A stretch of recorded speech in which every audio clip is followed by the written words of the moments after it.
Welcome back, everybody. We have Haley Sparks here with us this morning, and today we are learning about 3 different types of fitness routine essentials for postpartum mothers. Now, this is pretty neat. This is something we don't get to talk about a lot. So, kind of drop some knowledge on us.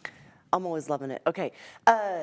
Yeah, mamas, one of the biggest things that we can do for ourselves is take care of ourselves postpartum, and we are a priority still. Like, it seems like our health can sometimes go out the window because we have our new precious baby to take care of, right?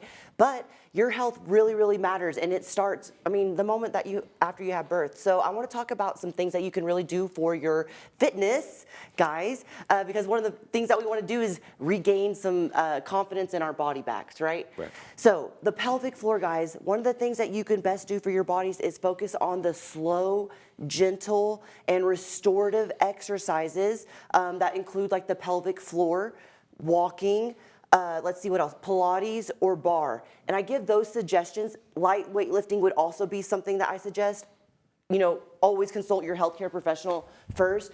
But guys, the biggest thing is those are lowering cortisol in our body, that stress hormone that I'm literally always talking about. And the best thing that we could do to ourselves is to eat correctly and do those restorative exercises. And I'm actually going to show you guys. Yeah, Rose, like, all right, it's going to happen. Yeah, let me. So the pelvic floor exercises. This is gentle and slow, and it's doing stuff for your body. And while I'm down here, let me just say, there's actually a 5-5-5 rule that some postpartum mothers go by. And it's, spend 5 days in the house after you give birth. Spend 5 days, where you're concentrating being more on the bed, right? Restorative. And then 5 days where you're out and around about in the house too. So that's 15 days that you're taking things extremely easy for yourself. But a couple of floor exercises that you can start with are, and this is working the pelvic floor that you can re-strengthen, is these are called toe taps. So just bringing the heel, or I guess heel taps, bringing the heel down. But what I'm focusing on, this doesn't look like it's a hard exercise, is keeping that pelvic floor engaged right here. Another one would be having your knees fall over to the right and then to the left. Like I said, these don't look strenuous, Ro, but these are all muscles that are helping these women engage their pelvic floor and their core. I always thought to myself, and actually saw some moms way back in the day when waist trainers were a big thing.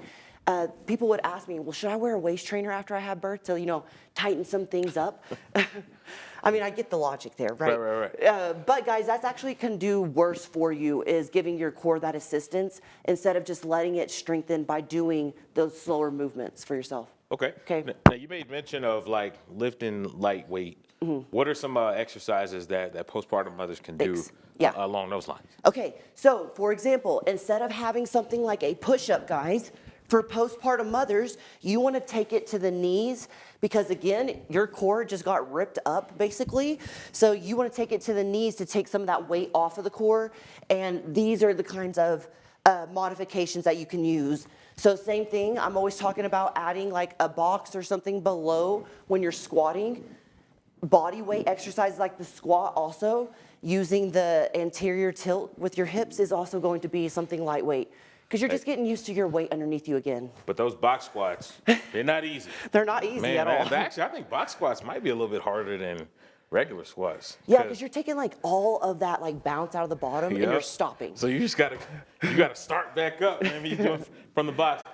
Haley Sparks, and we are talking about insulin and why it's not just about blood sugar. Yeah. So drop it on us. Okay, guys, insulin resistance can kind of sound a little bit scary, but holistically, we can get on top of these things. We really, really can. A lot of times, I'm going to say like 98% of the time, we're not too far in the hole to dig ourselves back out of this thing, okay? And it comes with education. So I just want to drop some knowledge for you guys.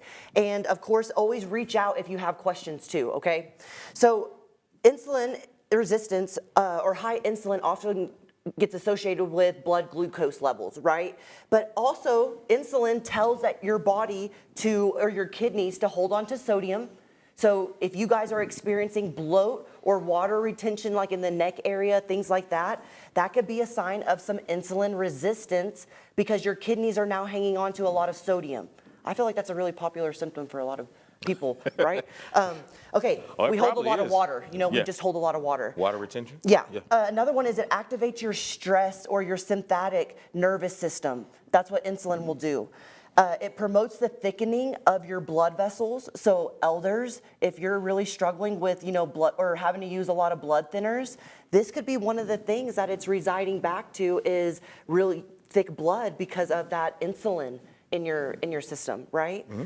And then another thing is it disrupts supercritical metabolic agents or signals is what insulin will do. So, I mean, I just told you all the negative things, right? But how does this even happen in our body? So really chronically high insulin in our body is called insulinemia, okay? And holistically, going back to those lifestyle factors, what can really cause that is spending a lot of time in a vicious cycle of insulin resistance. And what that is when you consume a lot of processed foods, everyone, we can become insulin resistant where our liver becomes numb to blood glucose, okay? It doesn't know what to do with it or how to react to it. Another thing that can cause that is super sedentary lifestyles. So if this is you, practice getting up 1 minute every single hour and just standing, getting that nervous system out of the stress zone, right? And that's helping you metabolize some insulin better. So just a couple of tidbits right there. I could talk forever on this topic, but just some relatable tidbits for you guys to take away. Hey, if you're hanging on to weight, you may not be crazy. Your body just may be a little bit insulin sensitive. So let's get on top of it before it gets insulin resistant. And we can do that through holistic factors, and you can do that through holistic factors.